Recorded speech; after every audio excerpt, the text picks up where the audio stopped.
A Radio Stat Zero broadcast.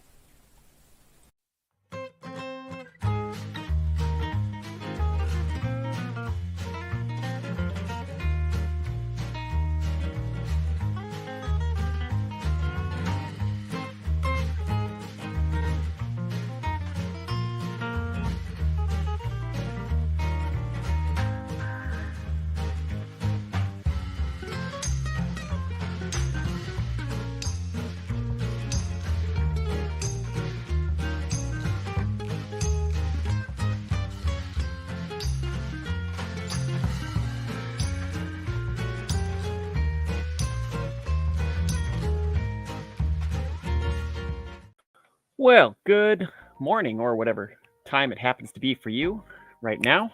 I am Statistical L0, and this is my channel. Thought I'd start out this morning with just a quick sketch, but I wanted to go through a site with you guys today that I like to look at every once in a while for inspiration.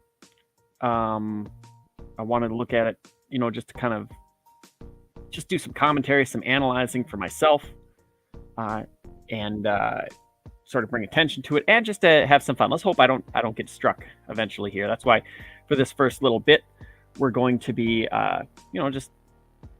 just drawing a robot.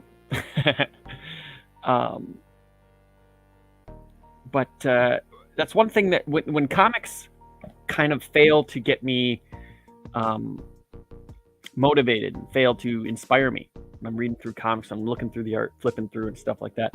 What really does it is concept art, specifically animation concept art. But sometimes, hey, movies will do it too. And I do love just I heard a term. It's called, I think, blue sky artists, right? So these are the artists that come up with like ideas. You say, go draw me a robot like this, and they might come up with something like this, or they might come up with something more complicated. They work in all kinds of like paintings and sketches and charcoal and things like that, just trying to find a mood, sort of an idea. Like it looks nothing a lot of times like the actual movie, but sometimes these artists can capture some sort of a tone or a vibe that whoever it is that's directing or what have you latches onto, and they think like this is how we want our movie to look, and then they get other people in there to maybe refine the characters. So you might have somebody that does some great background work, and that kind of serves as the world, and then you'll have somebody else come in and they will be very different in terms of doing the creature stuff or the animals and things like that. And a lot of times, you can find these books online, these art of books. Disney sells them dirt cheap for their books or for their movies. Like I've got, I think 4 or 5 of them. I want to say I've got digitally. I think I got Frozen, because the concept art and stuff for that is far better than the movie in my opinion. I got Zootopia because the anthropomorphic animals. It's like a treasure trove of broken down animals. Brave, great stuff in there, from the backgrounds to the character stuff. I got Tangled, a lot of Glenn Keane art in there. I like that. I think I want to say I got Incredibles 1 and 2. Anyways, they sell these things for like $12 to $15 after the fact, right? And it's just, there's a wide variety. Or they also did this.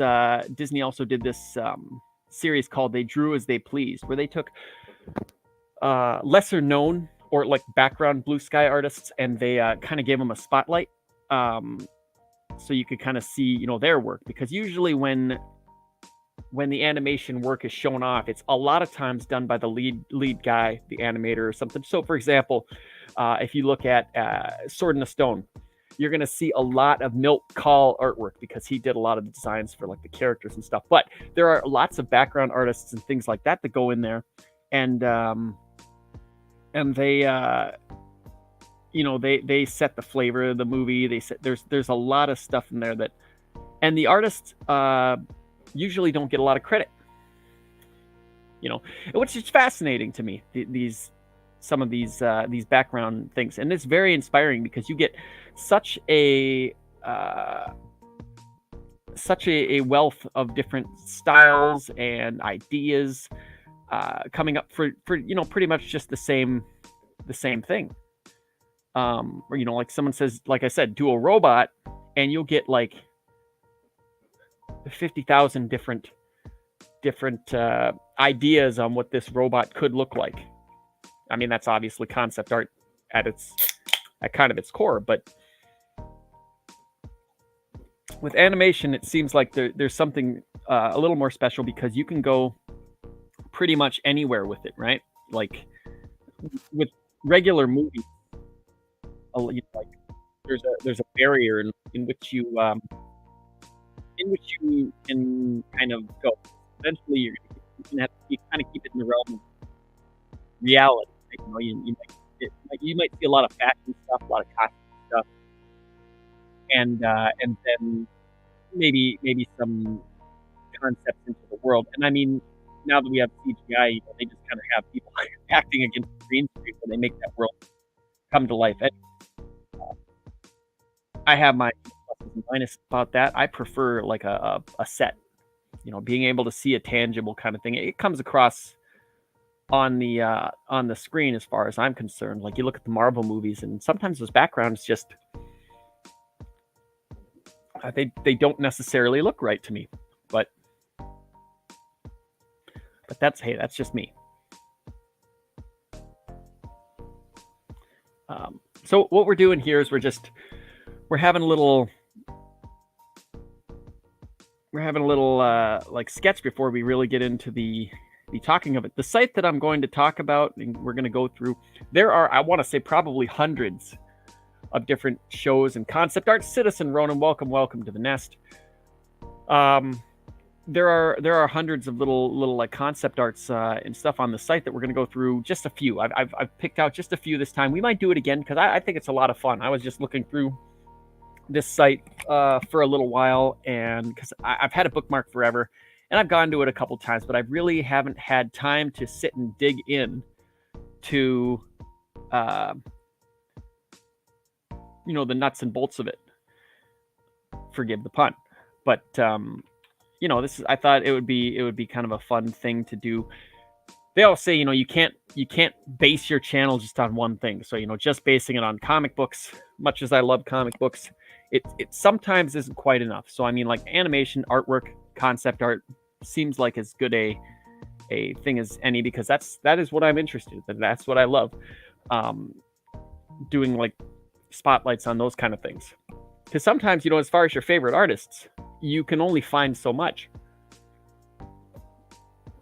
But like I've got a lot of different places I can find concept art. And that's the other passion of mine. Like as far as collecting comics, I do have a ton of those, but I also like getting those art of books when I can. Sometimes they're just so dang expensive, but it's typically worth it. Woodrow, welcome to the nest. It's good to see you. Good morning. And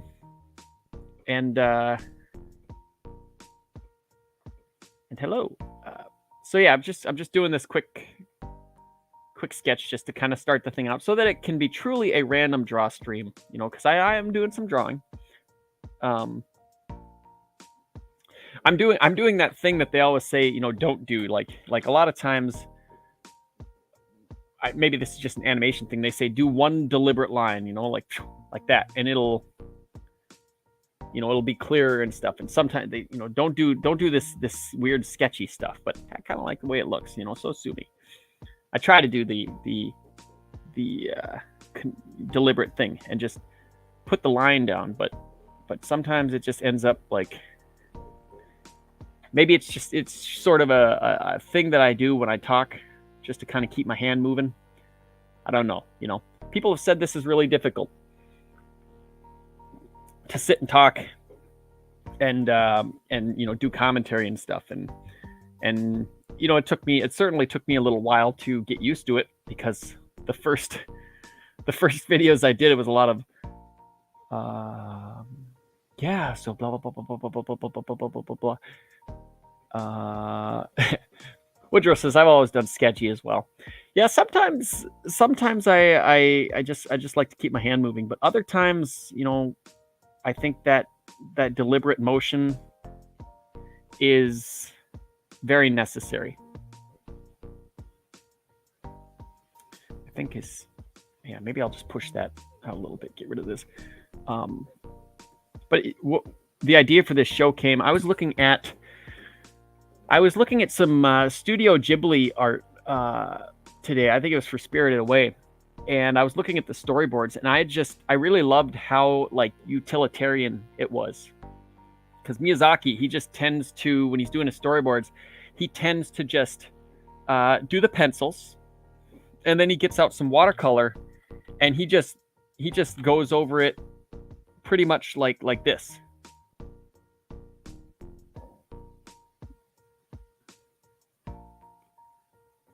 Like that.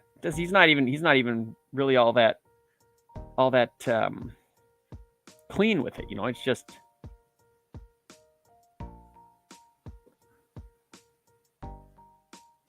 like this, just to get it down, and that's really what he does. So if he's doing like a building or something, it might be like, he'll go in there like this. He'll put like some of the little like hey Jav, welcome to the nest. He'll put in like that. He'll put the roof in or something like this, and then it's pretty much just get out some watercolor and flush it down a little bit like that, and then move on. It's pretty cool to see. So I mean, I was kind of taken with that, just like the quickness of it. The guy he throws down some work, and then he just throws some watercolor on it just to kind of give you the idea, the mood, the thing. So let me just put this down for a second. We can probably get back to this and whatnot, but so this is the site that I'm looking at here. This is characterdesignreferences.com, the art of animation. So if you go to this site, right, and you scroll down, I mean, you're gonna see hundreds, probably. Like, I haven't counted them, but I mean, like, there are tons from anime to, I'd say it's anime, but I mean, it's a different class. Ghibli is its own brand. You got Disney, you got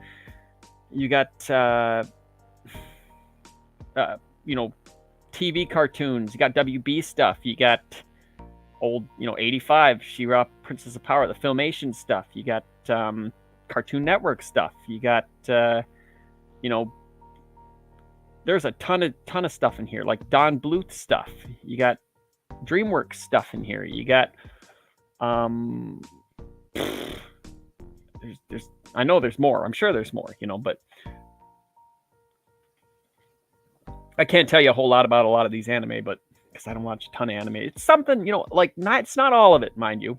This one's not too bad.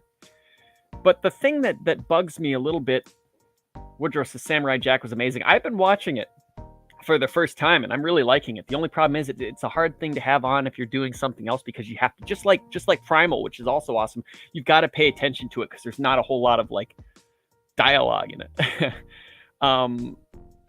So anyways, I think the thing that I have a hard time with anime for quite a bit of it is the fact that you've got like full-grown women with like 12-year-old girls' faces.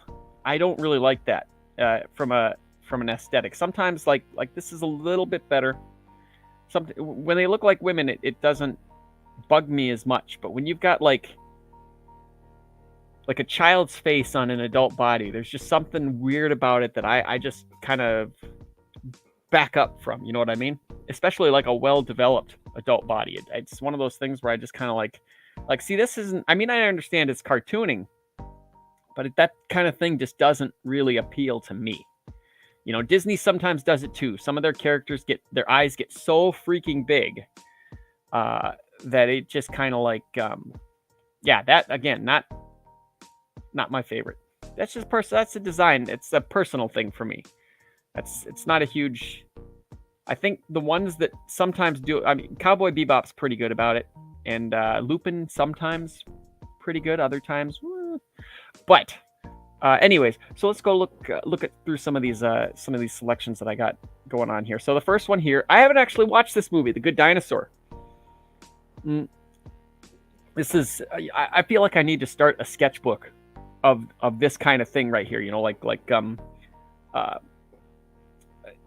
just pencil and watercolor, no ink. Just get it done fast, put it down super quick, and then throw some watercolor right over it. I think that would probably accelerate my learning with just the speed of it. You know what I mean? Getting things down, getting the shapes down, getting the expressions down, because that kind of thing is really, really important to me. Hey, Eric, welcome to the nest, and goodbye. Off to save the world, he says. Good morning. See you all later. Have a great day. Good morning. Be safe in whatever you're doing in saving the world, and it's good to see you. Woodrow says, yeah, Watanabe's people look like people, not kids. I love anime, but I 100% get it. Yeah. That's been one of the biggest stopping points for me, because I've got a couple of manga, but by and large, it's a lot harder to find something for me in that medium than it is, say, in like some Euro comics or just American comics in general. And again, I'm not knocking it.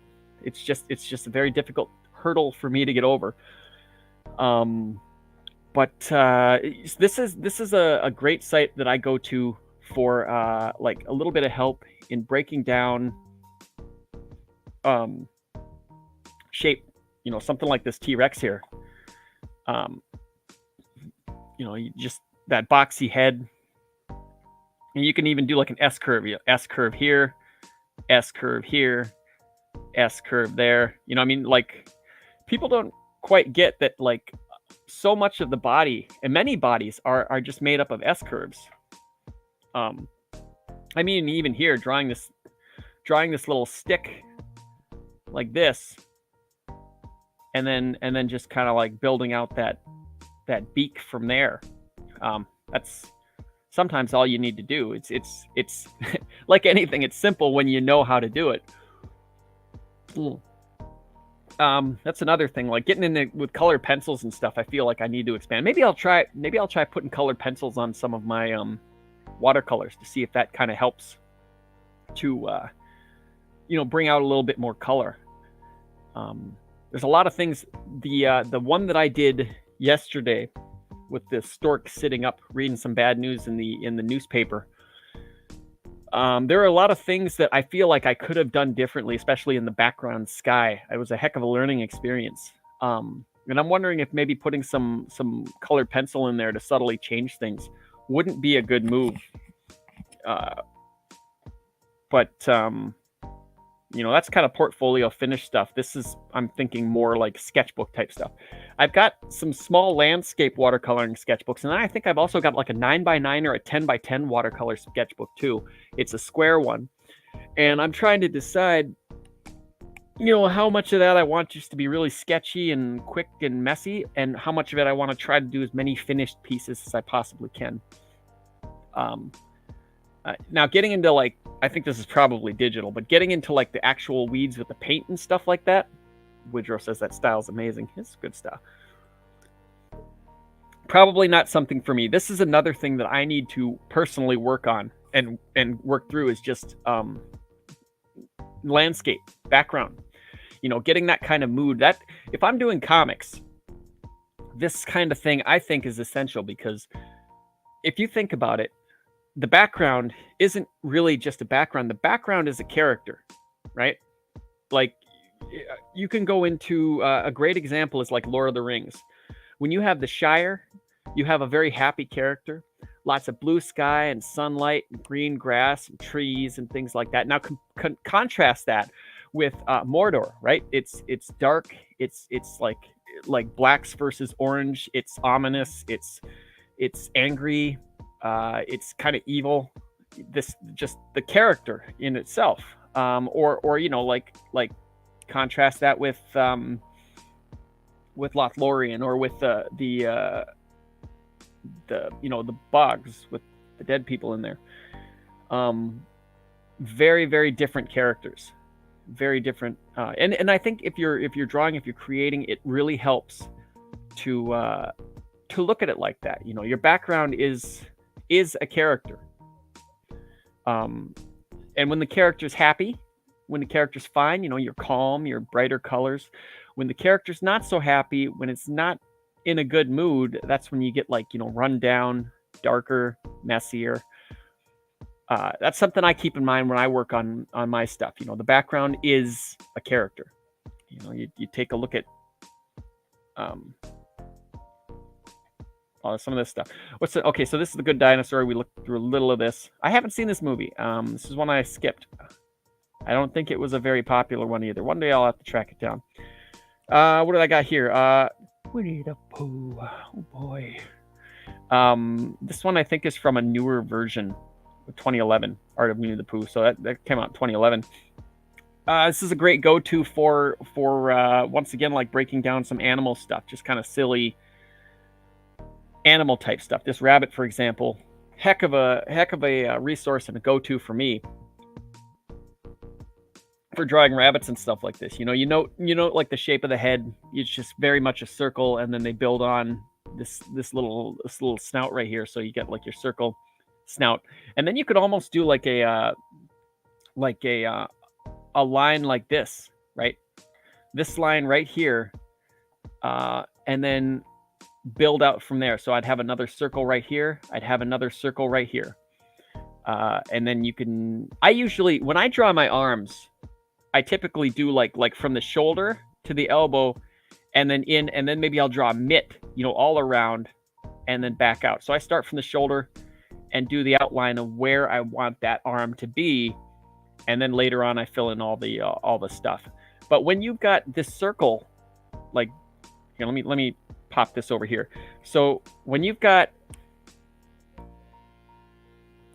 that line, let me get a new one. Here we go. So when you've got this line, this is what I'm talking about. You've got the head here, and then you got the line. So you get a circle right here, and you get a circle right here. See, now what you can do is you can join that for the back. And then what I was talking about with the arm,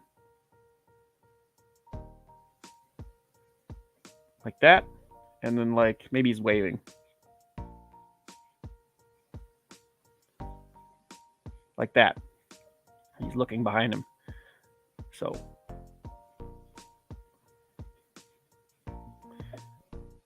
finger, and then inside of the palm there.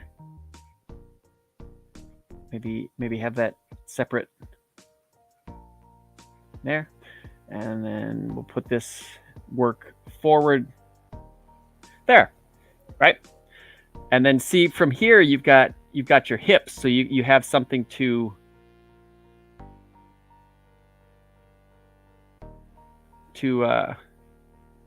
build on there. So yeah, usually I don't know if it's like, some people like to, you know, like do their legs kind of thing like that, you know, like the beginner sort of thing. But I tend to nowadays just work on one side and then draw the other side relative to that side. So if you have a straight, you know, you have a curved kind of thing, like curved or straight, curved, straight or curved, straight. You know what I mean? Citizen Rona says the fact that those WTP Winnie the Pooh characters were done in the original style, they didn't modernize it to make everything angular like they do now these days. I prefer the older style, and I do too. There was a point when Lionsgate was doing animation for Marvel, and there's that very angular style. DC does it mostly with their stuff now, and then I think who was it? It was those guys. DC does it now more so than they used to. And it was kind of Prince of Egypt, DreamWorks. I'd personally call it the DreamWorks style, because they really went in on that angular style. When you look at Prince of Egypt, you look at Joseph in the Code of Dreams, was it?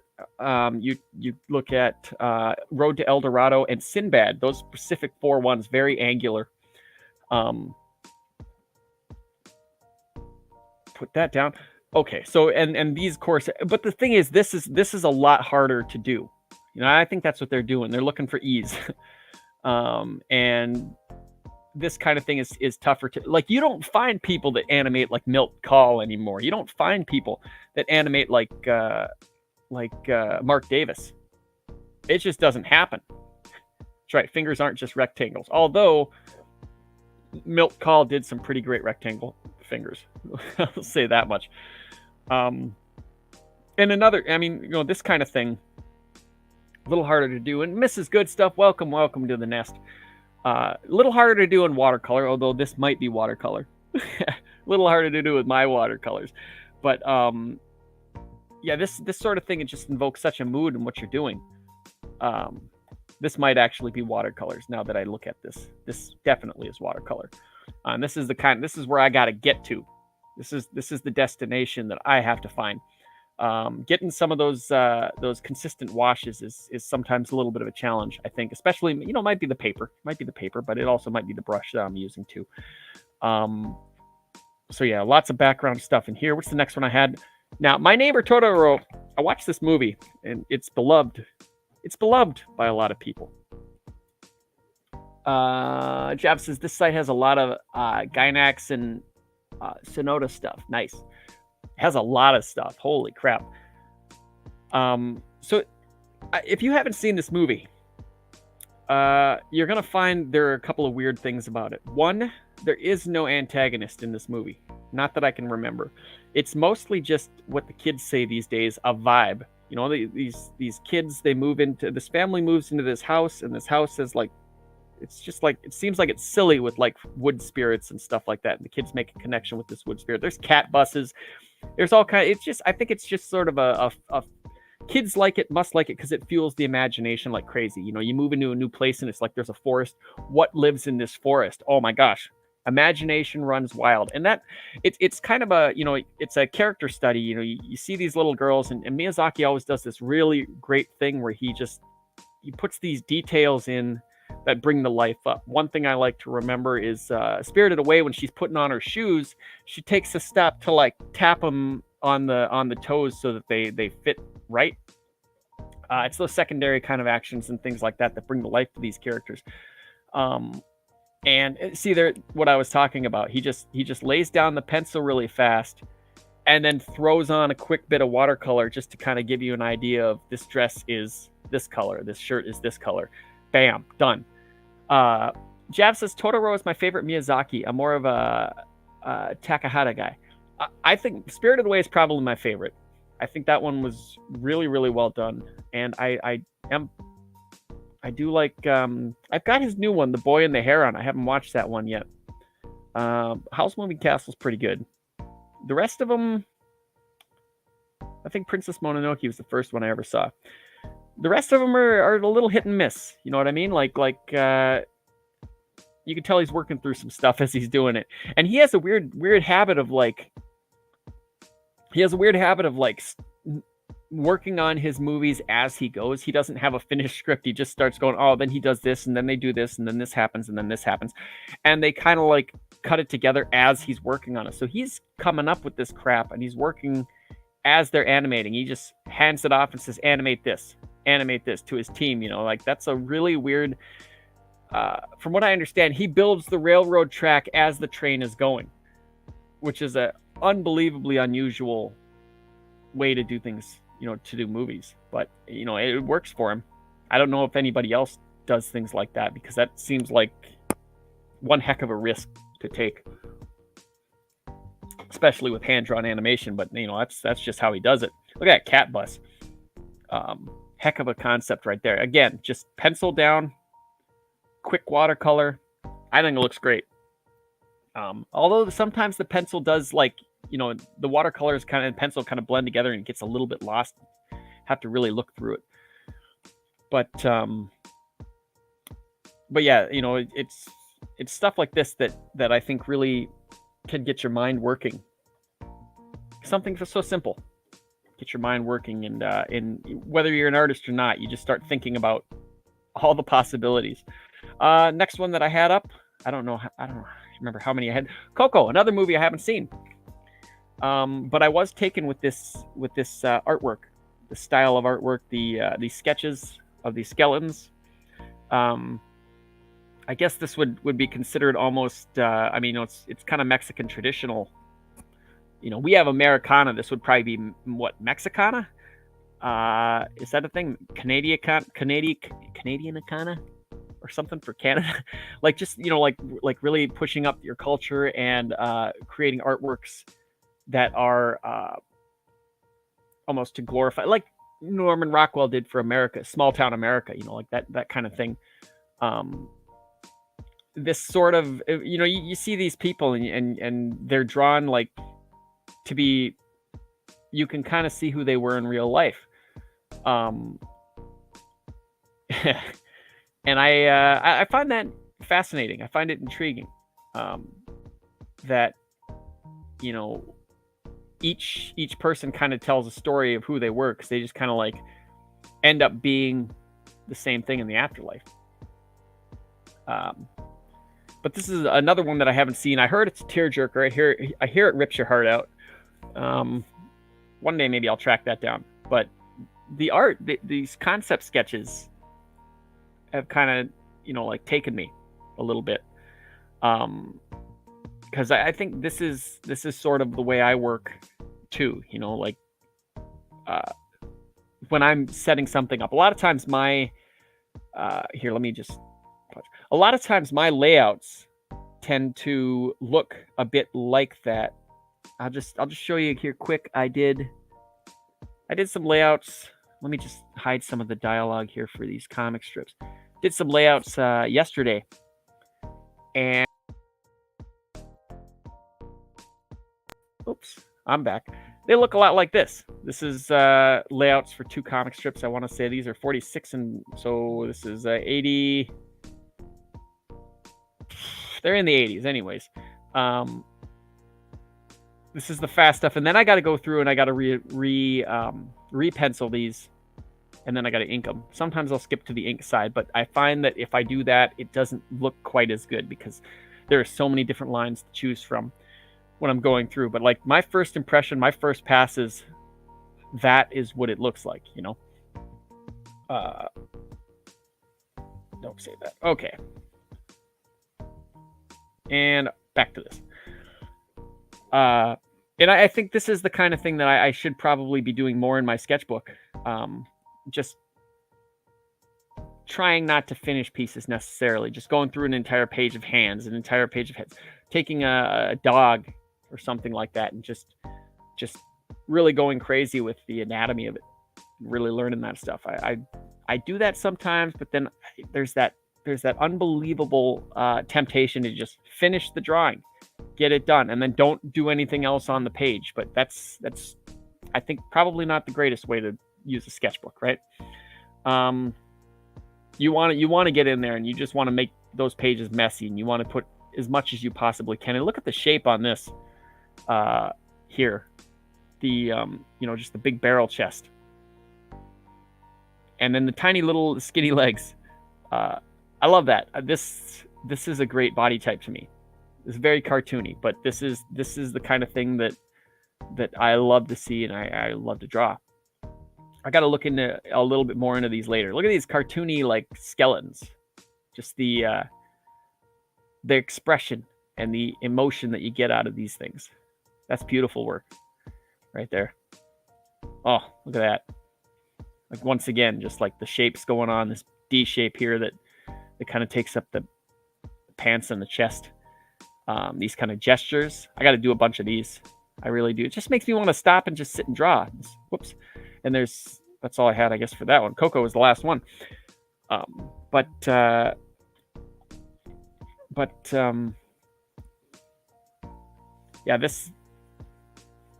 that site, if you haven't been to that site before, and you just like looking at art, then I would suggest you just go there and spend, an hour or two just looking at that place. Anything that catches your eye,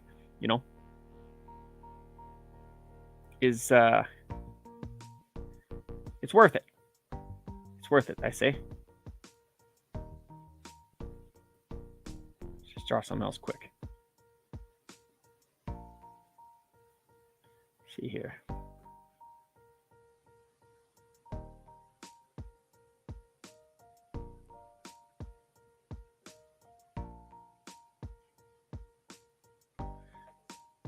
Got my dog sleeping next to me.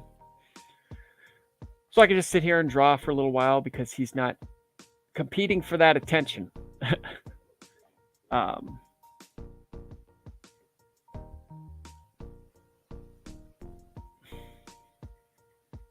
You know, I thought when a few years ago when I set out to learn more about art, I thought for sure I was just going to be a Bill Watterson clone.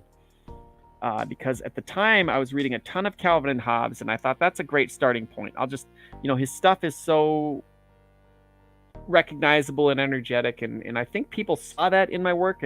I didn't shoot, to be like a copy of Watterson, but I think they saw. But my work has gotten a little bit. I mean, you wouldn't see Watterson in this now. I don't know what you'd see in this now, but I can tell you that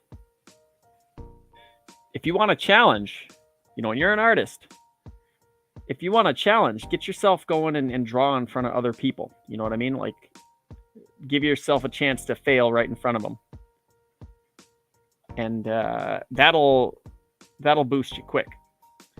I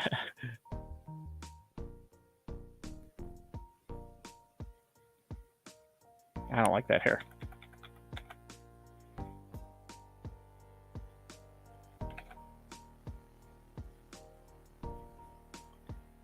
There we go.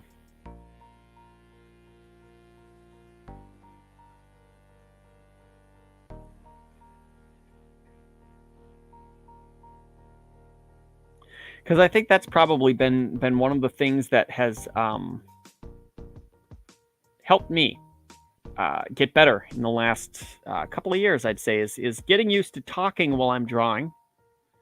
Because a lot of people can't do that. But once you do, see what you're doing is you are splitting your brain's work. You know what I mean? Like, you are not putting all of your time into drawing, into thinking. Like your brain is having to sit and come up with something to say while you're working. And then when you turn that off, when you stop talking and you put all of your power into drawing, I think it makes a better artist. I think that if you can do that, if you can kind of master talking while you sit and draw, that when you stop drawing, more of that processing power goes towards whatever it is you're doing. So I'd recommend it. It's a heck of a muscle to be able to flex. Marcus Krilligrew, welcome to the nest. You missed all the talk about the movie concept art, stuff like that, unless you were here lurking. It's always good to see you. Now we're just sitting here drawing. I think I have this one too. Yeah, this is fine. But I don't know who I'd say. Currently, I don't know who I'd say my influences are, because I'm bouncing off so dang many things that, it's weird because it doesn't seem like it's consistent, but I've been told before many times that people can tell it's me. So I have some sort of a style that I got going on, but I feel like I'm changing it up quite a bit.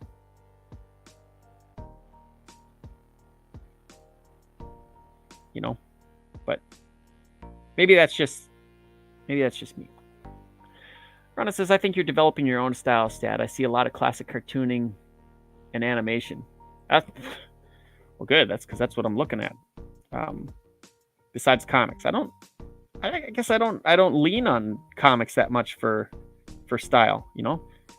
I don't want to be a like a Jim Lee clone or a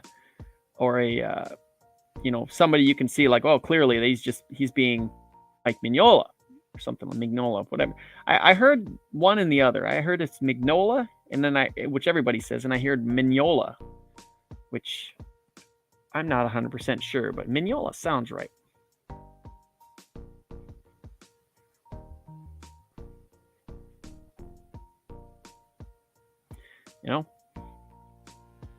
But I will say this.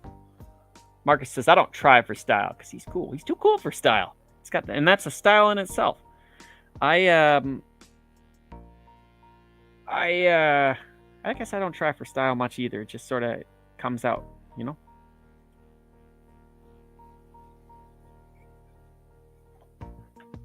Oh, thanks. Woodroy says my stuff's awesome. I appreciate that. Filet mignola.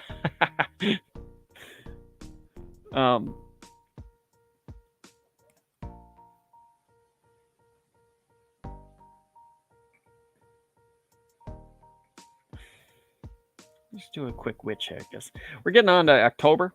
A lot of people are going to draw monsters and things like that, I'm sure. I don't know if I'll be participating in that or just doing my own thing, but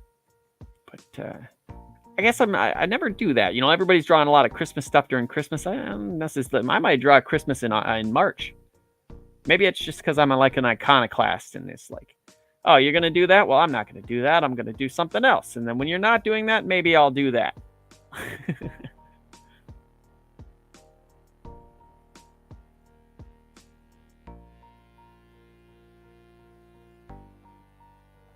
Just a nice break from everything I've been doing lately.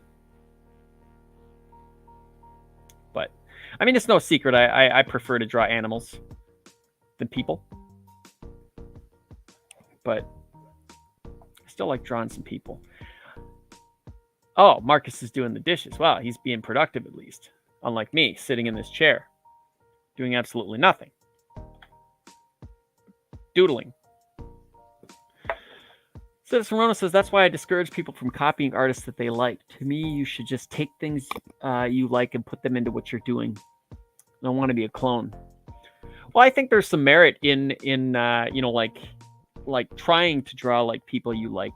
Because then you kind of see, like, I really like the way they do eyes, but I don't like the way they do like, say, noses.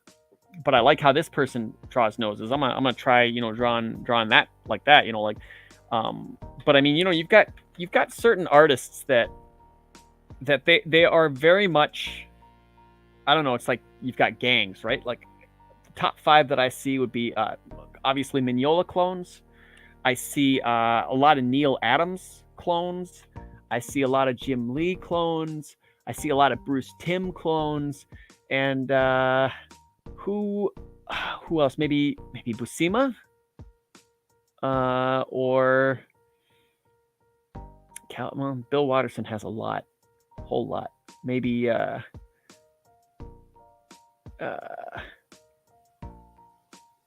Byrne, could be Byrne. Byrne does a lot of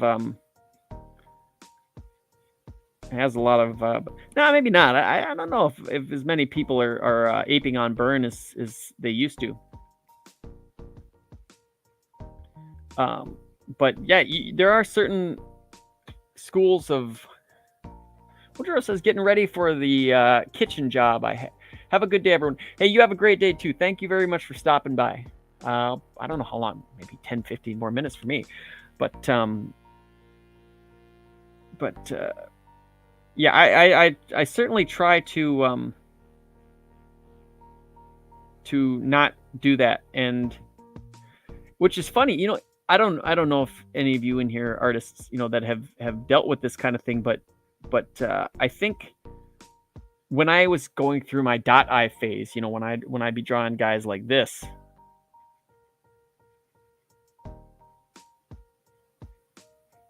you know, a lot of people would be asking me if I think it's pronounced Hergé, the Tintin artist. You know, a lot of people would be asking me if that was an influence of mine, and I had never really read Tintin, so I could, you know, say no. But isn't that weird how you know, you could develop a style of your own, and so many people will see other artists in there and be like, oh man, you must have been reading a lot of that guy at that time. Citizen Rona says, I mainly see 90s artist clones. I don't see a lot of people that are talented enough to do Neil Adams. It's true. But you look a lot more, you look at a lot more of the stuff than I do. I look at all this stuff, man. I love it. Byrne was a Neil Adams clone, and Michael Golden and Art Adams had their influence. That's true. You're right. Byrne was a bit of a Neil Adams clone, although Neil Adams went super sketchy, super scratchy toward the end. Like, he was like doing like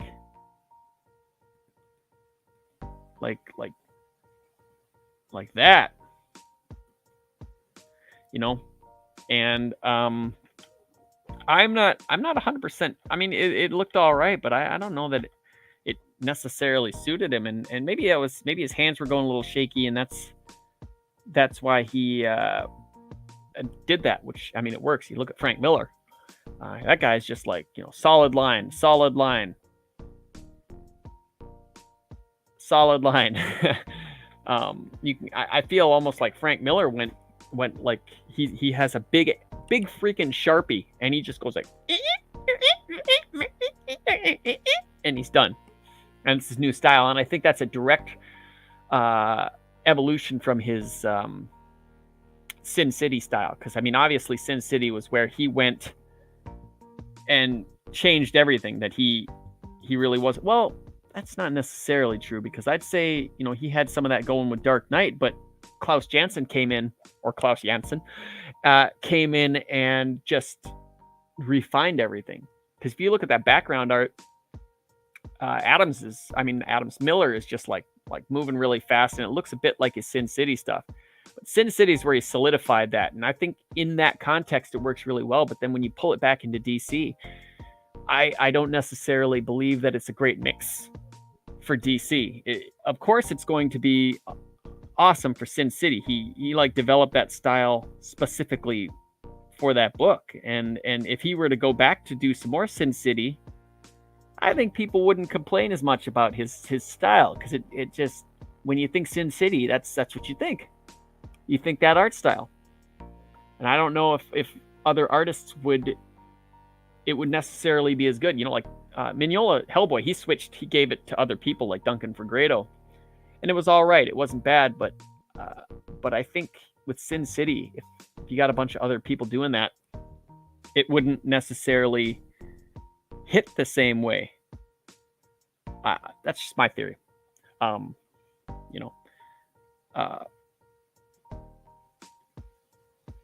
Because I think it's synonymous.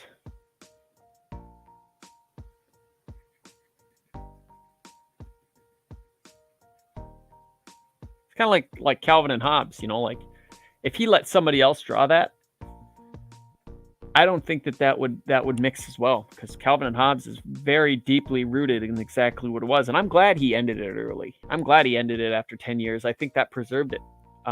Comics with an end are very special, like I think that is arguably one reason Hellboy was so dang big.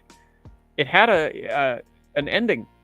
It had a journey. That's why so many manga, I think, are so well regarded, because they don't wear out their welcome. Jolly green welcome to the nest. They don't wear out their welcome, and they stick the landing. Do you know what I mean?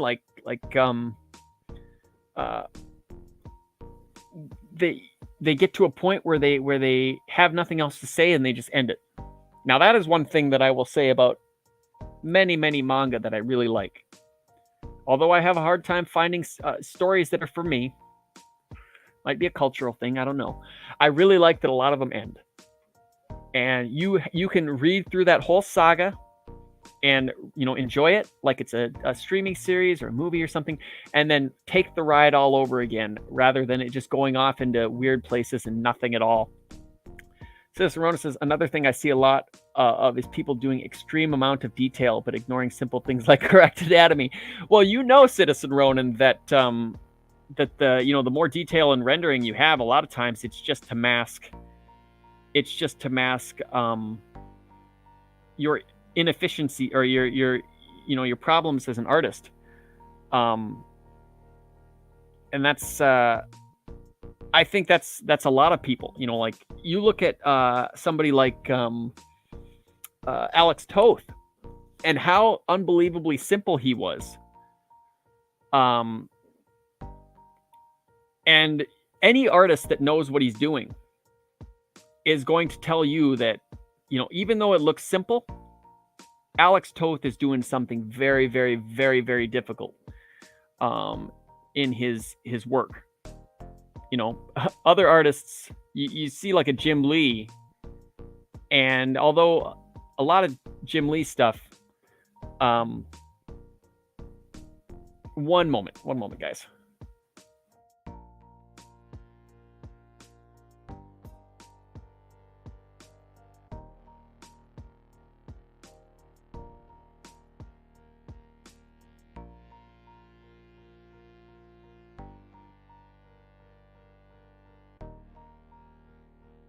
Sorry about that.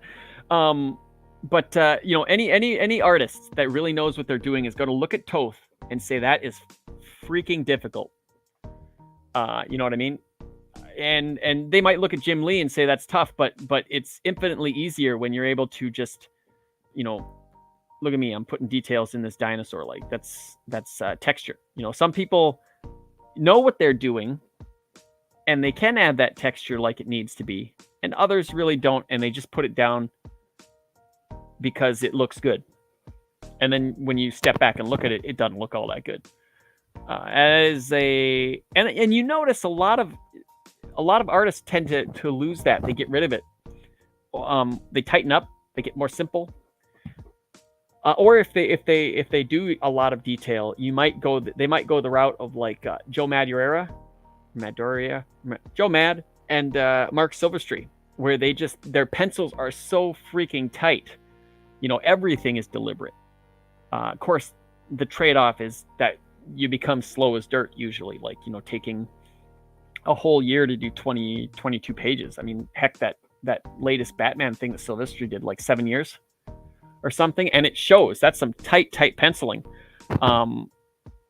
You know, but personally for me, I always endeavored for speed, because if you want to be in this kind of work, it's you know, it's commercial art. It's not fine art. You know, and I think to be able to get the best possible outcome is, you know, you find a way to get as much detail as you can really, really fast.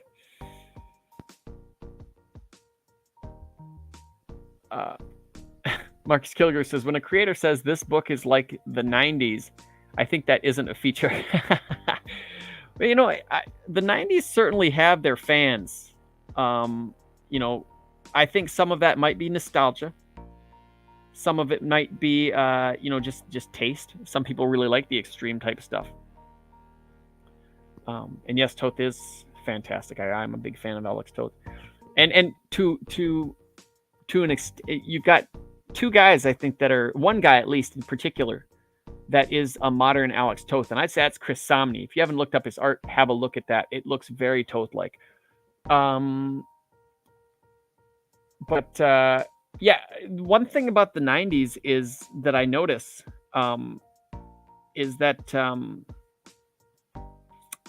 you know, it is very much like a lot more style than story for many points. I mean, there are quite a few, like, I can't remember who it was that made this point. It's like, how many really great 90s stories, especially over Image, can you remember? You can remember them launching. You can remember some of the characters, but like the actual stories that stick out, you know, something like, say, gosh, I don't know, Marvels or Kingdom Come that Alex Ross did, or Cosmic Odyssey, stuff that they reprint over and over and over again. It's really hard to come up with one. You know, X-Men's going to have a few, but see, the problem with the 90s is that the memorable stories weren't so much stories as they were events. You know, you got like Death of Superman, you got Batman Breaking, you got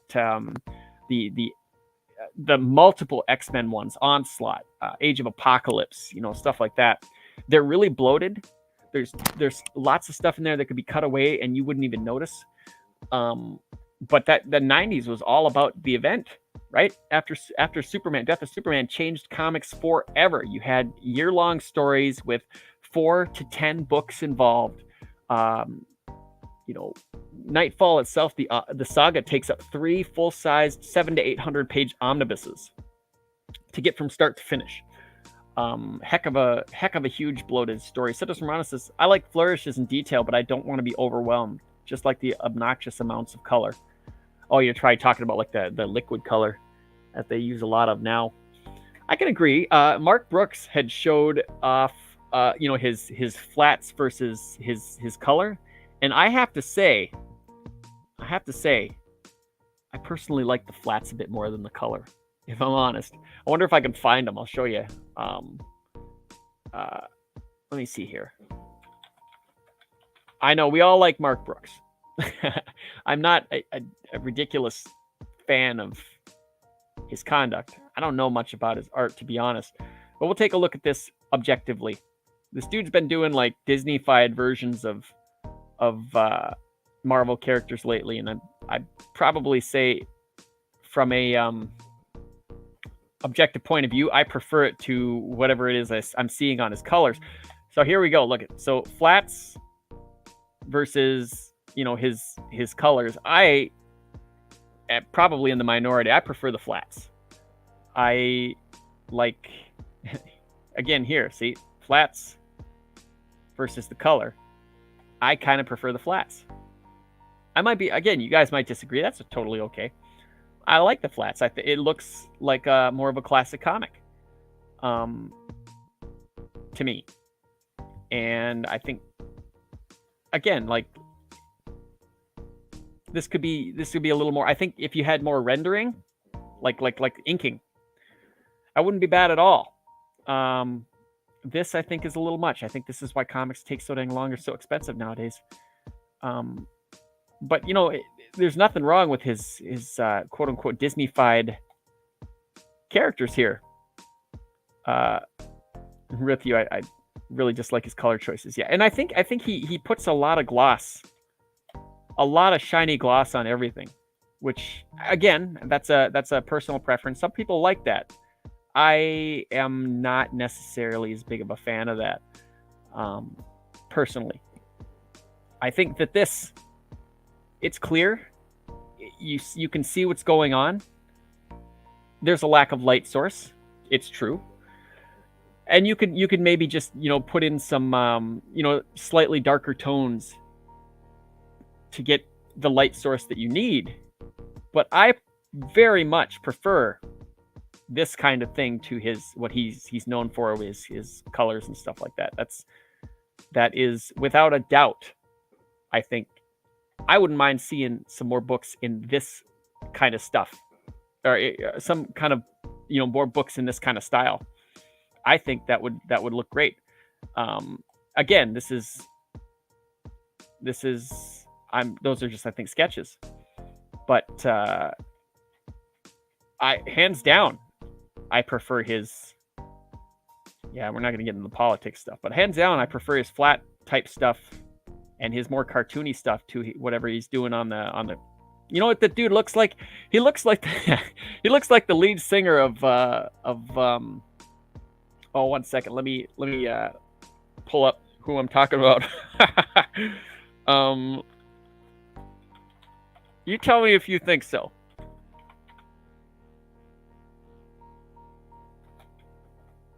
Lead singer of Rascal Flatts.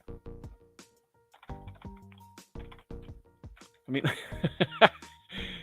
me just pull the dude up, and we'll judge. Where is he? Dude's usually got that like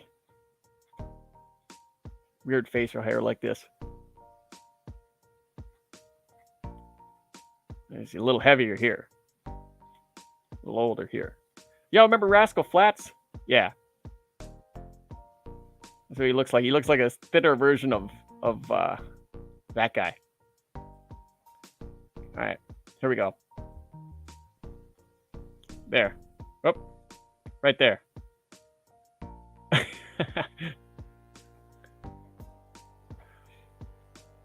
That just caught me funny. Anyways, yes. So in terms of that, I would probably say, again, personal preference. Citroen says his Disney-fied stuff is better than his illustration. I agree. I think so. Although I do have to say it was cool seeing my own work colored. It almost never is colored. There's nothing wrong with coloring. I do like some of the what would you call overproduced stuff. It really depends on what you're because I mean, like Joe Mad, he goes from pencils and then they straight color right over that. Citizen Road says Rascal Flatts maybe the dumbest name ever in country music. Oh shoot. But yeah, I mean, it certainly does make things different, when you see it colored, especially if somebody else, and you get to kind of be excited about that process, of course. But I don't know. I think with that flatter stuff, if more people did that, I think comics would go a bit faster. or like a well, it's one of those things where I look at it and I think you look at like someone like Kenneth Rocafort, and that guy, it's weird because it's got a lot of depth to it, but it is still kind of flat in its way because he does it like a painterly way, and it's not like the shiny kind of liquid coloring that you'd see from like Image and stuff like that. It looks painted, but it does have that like flat comic book charm that I really love. And that's one of the things that drew me to his art in the first place, you know. So I hope he keeps that. I mean, obviously that's his style, it's what he's known for, but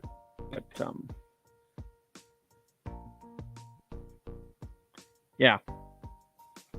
Shot on a dinosaur. What the heck? We just looked at some dinosaurs.